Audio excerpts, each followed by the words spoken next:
Ramakrishna Hari media में आपला D N साहेब स्वागत. प्रॉपर्टी ठाणे पश्चिम. खरं तर आज आपण आलेलो आहोत मानपाडा लोकेशनला.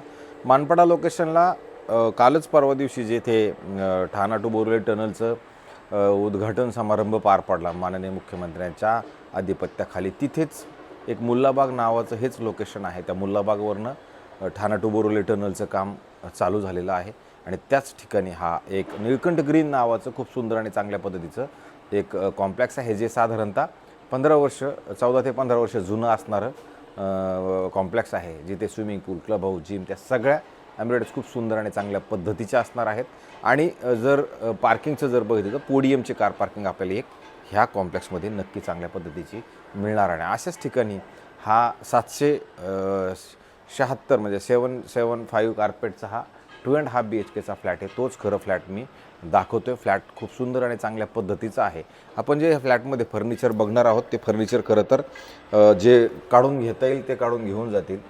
फिक्स आहे मात्र ते फर्निचर तसंच राहील. घराच्या बाहेर जर आपण आलो तर मग मात्र हा फ्लॅट ईस्ट फेसिंगचा आहे. आतमध्ये जाताना वेस्ट आहे. जर बघितलं इकडे तर 2 फ्लॅट ह्या साईडला, 2 फ्लॅट ह्या साईडला, म्हणजे टोटल 4 फ्लॅटची सुविधा खरं दिल्या गेलेली आहे. 1, 2 आणि 3 टोटल 3 लिफ्ट तुम्हाला इथं मिळणार आहेत. ग्राउंड प्लस ग्राउंड जवळजवळ 4 माळ्याची पार्किंग आहे. त्याच्यानंतर पहिला माळा चालू होतो आणि तशी टोटल जर बिल्डिंग बघितलं 27 माळ्याची बिल्डिंग आहे. आपला फ्लॅट तसं बघितलं तर हायर फ्लोअरलाच आहे. हे जे मालक आहेत ह्या मालकांनी खरं हा फ्लॅट राहत आहे आत्ता. इथे त्यांनी सेफ्टी डोअरचं व्यवस्थित आणि चांगल्या पद्धतीचं काम केलेलं आहे. त्याच्यानंतर जर आपण आतमध्ये आलो तर मग मात्र त्यांनी सध्या त्यांचा हा सोफा वगैरे ठेवलेला आहे. वरती जर तुम्ही बघितलं तर सुंदर आणि चांगल्या पद्धतीचं खरं फॉल सिलिंग वगैरे पण करून ठेवलेलं आहे. त्यांचं जे सिटिंग जे बघितलं तुम्ही ह्या साईडला त्यांनी अशा पद्धतीचं सिटिंग केले आणि मग इकडे जर आला तर इथे परत त्यांनी एक सुंदर आणि चांगल्या पद्धतीचं यांनी जर स्टोरेज म्हणा किंवा TV युनिट म्हणा ह्या अशा पद्धतीचं इकडे आणि अटॅच इमिडिएटली यांनी इथेच हा किचन वगैरे पण व्यवस्थित आणि चांगल्या पद्धतीचा खरं बनवलेला आहे.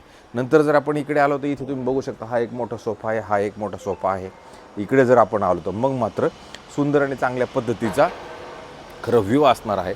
हा व्ह्यू बाकी तुमचं आयुष्यभर जाणार नाही आहे, कारण की आता ज्या 2 बिल्डिंग्स व्हायला पाहिजेत त्या झालेल्या आहेत. मधला जो गॅप आहे याच्यातनं हवेचा फ्लो खूप येतो.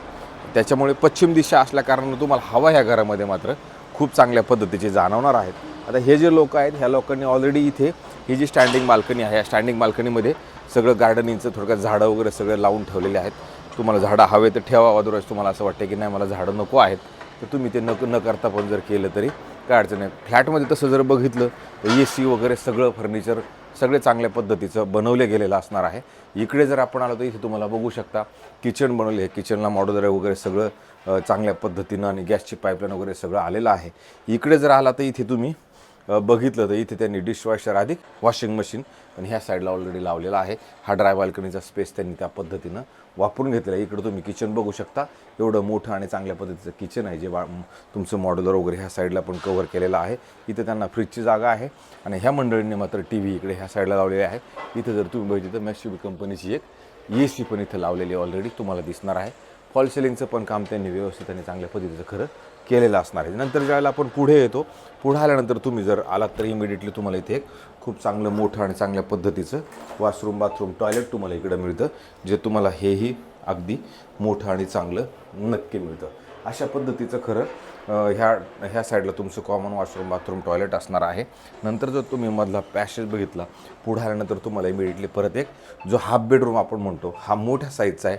यांनी इथं भगवंताचं मंदिर वगैरे ठेवलेलं आहे. अधिक मुलांना इकडे स्टडी टेबल साहेब त्यांनी इकडे ह्या साईडला स्टडी वगैरे पण बनवलेलं आहे. ह्या साईडला जर बघितलं तर कपाट वगैरे पण बनवलेलं तुम्हाला इथं दिसणार आहे. आणि हा जर इथं तुम्ही कोणत्या बँकेकडनं लोन वगैरे काहीतरी घ्यायचं म्हटलं तर नक्की तुम्हाला लोन वगैरे इथे मिळू शकतं, कारण बिल्डिंगला OC, CC, सोसायटी वगैरे ते सगळं झालेलं आहेच आहे. त्याच्यामुळे पुढे जर आपण आलो तर ह्या बेडरूममध्ये ज्यावेळेला आपण येतो त्यावेळेला तुम्हाला इमिडिएटली इथे पण एक खूप मोठं आणि चांगल्या पद्धतीचं वॉशरूम, बाथरूम, टॉयलेट इकडेही दिलं गेलेलं असणार आहे. याची साईज जर बघितली याची पण साईज खरोखर चांगल्या पद्धतीची आणि मोठी नक्की मिळणार आहे. नंतर आपण जर पुढे आलो तर पुढे आल्यानंतर तुम्हाला हे बेडरूम आहे. ह्या बेडरूमला पण त्यांनी बघितलं तर इथं त्यांनी स्टडी टेबल, इकडे तुम्हाला ड्रेसिंग टेबल, ह्या साईडला जरी तुम्ही खिडकी ओपन केली तर हे क्रॉस व्हेंटिलेशनसाठी आहे. वरती एक AC आहे. नंतर इकडे परत त्यांनी सुंदर आणि चांगल्या पद्धतीचे कपाट इथपर्यंत असं बनवलं गेलेलं असणार आहे. वरती ह्या बेडरूमला फॉल सिलिंग केलेलं आहे. खाली बेड आहे. इकडे साईड टेबल दोन्ही साईडला मिळतील. अधिक जर तुम्ही इकडे आला तर इथे पण तुम्हाला सुंदर आणि चांगल्या पद्धतीची एक स्टँडिंग बाल्कनी आणि ह्या स्टँडिंग बाल्कनीतून जर तुम्ही बघितलं तर सुंदर आणि चांगल्या पद्धतीनं डोंगराचा तुम्हाला व्ह्यू वगैरे सगळा मिळतो. ह्या साईडला जर बघितलं तर निळकंठ व्हॅरायटन नावाचं खरं काम चाललेलं आहे, पण हे साधारणतः 6 महिन्यामध्ये ह्याचं काम संपून जाईल. त्याच्यामुळे तुम्हाला आत्ता जो आवाज येतो तो आवाज तुमचा बंद नक्की होऊन जाईल. समोर जर बघितलं निळकंठ वुड्स हा बंगलो प्रोजेक्ट आहे, त्याच्यामुळे तिथे सगळे बंगलेच आहेत, त्याच्यामुळे इथे आता बिल्डिंग येण्याचा काही संबंध नसणार आहे. अशा पद्धतीचं हे तुमचं बेडरूम होतं. आणि जर तुम्ही बघितलं तर पुढे गेल्यानंतर ह्याच्यात पण जे फर्निचर आहे हे ते असंच फिक्स आहे, त्याच्यामुळे हे असंच असं तुम्हाला वापरायला मिळणार आहे. नंतर जर आपण पुढे आलो तर पुढे आल्यानंतर तुम्हाला आता आपण आता शेवटचं जे बेडरूम आहे तर तुम्ही हवा बघू शकता फ्लॅटची. जर तुम्ही इथे आलात तर हे पडदे बघा किती हालत आहेत. इतकी हवा जर ती खिडकी ओपन ठेवली तितकी हवा या फ्लॅटमध्ये मात्र नक्की येते, खूप हवा येते. नंतर सगळ्या बेडरूममध्ये तुम्हाला हा उजेड आणि हवा ह्या मात्र खूप चांगले आणि पद्धतशीर तुम्हाला ह्या साईडला मिळतं. नंतर हा शेवटचा बेडरूम आहे, ह्याच्यात जर तुम्ही कॉमन बेडरूमला बघितलं तर हा पण ऑलरेडी लहान मुलांचा बेडरूम आहे, त्याच्यामुळे इथं बेड लागलेला आहे. इकडे जर तुम्ही बघितलं तर स्टडी टेबल किंवा हे सगळं स्टोरेज वगैरे ड्रेसिंग टेबल वगैरे सगळं लावलं गेलेलं आहे. आणि नंतर जर तुम्ही इकडे आपण आलो तर इथे परत तुम्हाला मी सांगितलं त्याप्रमाणे इथं पण तुम्हाला इथे एक परत एक चांगली मोठी बाल्कनी ह्या साईडला पण स्टँडिंग बाल्कनी टाईप तुम्हाला मिळेल. तसं जर बघितलं तर इथे पण फॉल सिलिंग वगैरे सुंदर आणि चांगल्या पद्धतीचं ह्याच्यात पण केलं गेलेलं आहे. कलरचं टचअपची गरज आपल्याला ह्या फ्लॅटमध्ये नक्की असणार आहे. इथे जर तुम्ही बघितलं तिथं पण स्टोरेज कपाट वगैरे सगळं सुंदर आणि चांगल्या पद्धतीचं खरं बनवलं गेलेलं असणार आहे. अशा पद्धतीचा हा 2.5 BHKचा फ्लॅट आहे. निळकंठ ग्रीन कॉम्प्लेक्सचं नाव असणार आहे. ठाणा स्टेशनपासून जर विचार केला तर साधारणतः 6.5 किलोमीटर अंतरावरती खरं हे फ्लॅट तुम्हाला मिळणार आहे. राहिला प्रश्न आता ह्या फ्लॅटच्या किमतीचा. हे जे मालक आहेत आत्ता ह्या मालकांनी आपल्याला किंमत सांगताना 2,15,00,000 रुपये निगोशिएबल ठेवलेली किंमत आहे. ज्यावेळेला आपण खरं फ्लॅट बघायला येऊ आवडल्यानंतर जर समजा काय याच्यात निगोशिएशन वगैरे सगळ्या गोष्टी करायच्या असतील तर ते नक्की करतील. अशाच पद्धतीचे नवे जुने आणि वेगळे घरं आपण रोज दाखवण्याचा प्रयत्न करतो, जेणेकरून तुमचा ताण डोक्यात लावा, यायचा जायचा वाचावा आणि एखाद्या गोष्ट जर आवडली तर त्याच्यातनंच मग करायचं ठरलं तर आपण ते करू शकतो. असेच आमचे व्हिडिओ जास्तीत जास्त लोकांनी बघा, जास्तीत जास्त लोकांनी सबस्क्रायबर्स करा, कमेंट्स करा, शेअर करा आणि असं काही ना काही करत राहा, जेणेकरून हे तुमच्या पुढे आम्हाला पण वेगळं रोज काही ना काही घेऊन येता येत राहील. तर थांबतो मंडळी. रामकृष्ण.